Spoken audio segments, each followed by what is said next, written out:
All right, good evening. We'll get started again here.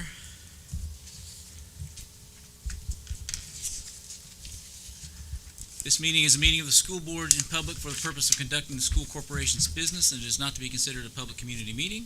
There may be time for public participation as indicated by agenda items or as directed by the board president. This meeting site is fully accessible. Any person requiring further accommodation should contact the superintendent at the school corporation's central office. The meeting will be electronically recorded and will be kept on file in the superintendent's office. A copy of both the audio and video recordings will be available on the NLCS website. The first item on the agenda this evening is first preliminary determination hearing. We're going to go into that process first before we begin the regular meeting. So the first part of this will be scripted for this determination hearing. The next item on the agenda is for the board to hold a preliminary hearing on the proposed project. If you are interested in speaking at the hearing, please make sure you have signed the sign-in sheet, which should include your name and address. After a presentation by the administration and its advisors, there will be an opportunity for public to make comments about the project. At the hearing, we will ask that each person limit their comments to 3 minutes and that the topic be limited to the proposed project under consideration. The notice of this preliminary determination hearing was published legally as required. At this time, I will ask that our counsel, Mr. Pittman, explain the purpose of this hearing. Mr. Pittman? Pursuant to Indiana Code Section 6-1.1-20-3.5, a school corporation must hold 2 public hearings and adopt a resolution to preliminarily determine to issue bonds or enter a lease for a project which has a total project cost in excess of certain thresholds. These public hearings and the future consideration of resolutions are the very beginning of the legal process.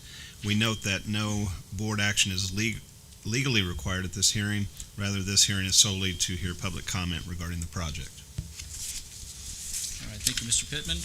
We will now hear from our superintendent, Mr. Yancey, about the process of determining and communicating the project to the community and the need for the project. Thank you, Mr. Parsley. The educational need for the project is to support student learning and institutional growth over the next decade. NLCS seeks to upgrade its facilities based on findings from the 2025 facility study conducted by PSG. These improvements will ensure a safe, modern, and effective learning environment aligned with future educational needs. Thank you. All right, thank you, Mr. Yancey. We will now hear from Mr. Damian Magos from Raymond James about how the proposed project will be financed, as well as information about the effect on the typical property taxpayer. Mr. Magos. Thank you. I think we have here. Yes, we do. Okay, thank you. We're looking tonight at setting kind of maximum borrowing, maximum payment, maximum terms. And I'd like to take the process very much the same way that the school corporation goes ahead in budgets. When you do your budget for the school corporation, then you set up a maximum budget that you're going to have to live under. Same thing for tonight.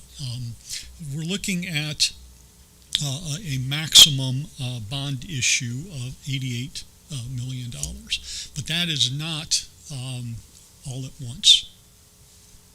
There are the feasibility study that was referenced has several projects that the school corporation over the next few months to maybe even a few years will look at possibly addressing. And so what this hearing tonight and what this budget does gives the school corporation the flexibility to address those needs over the course of several years. And this first slide here, this is not etched in stone, but just an N option where about 13 million of that 88 could be addressed for operational needs, and then the other 75 million would be for capital projects if the school corporation wishes to do that. And you could look there and see that there are several general obligation bonds, and then 2 bond issues over the next 3 or 4 years that, again, could be used once those projects are, they've been identified, but when the school corporation decides which ones to address, to go ahead and through either general obligation bonds or bond issues, or a combination of both, to address those. Next slide, please. So that was the budget, and it looks like the maximum budget would be about $9.5 million out in 2030. The next slide takes a look at the levy and the rate. And so you're looking at a max levy of about $8.7 million, again, beginning out in 2030. And the goal is to try to keep the levy level. The red line there is the estimated debt service tax rate based on various assumptions on assessed value. Right now, the school corporation's debt service rate's just shy of 40 cents. It's 0.3990. This project would raise it up to about 45 cents. So a little over a 5 cent impact over between now and 2030. And then when you take a look at the overall rate on the next page, when we look, so we were just looking at debt service, but when you add the operation and debt service, the maximum increase, or again, that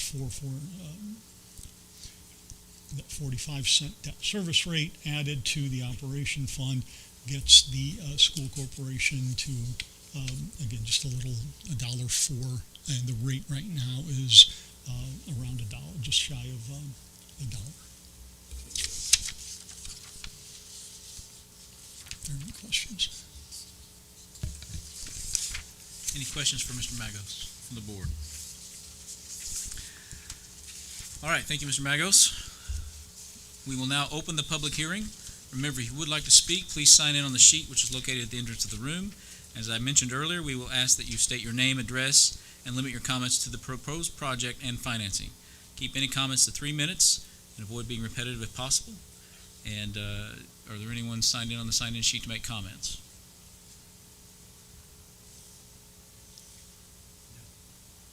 Okay.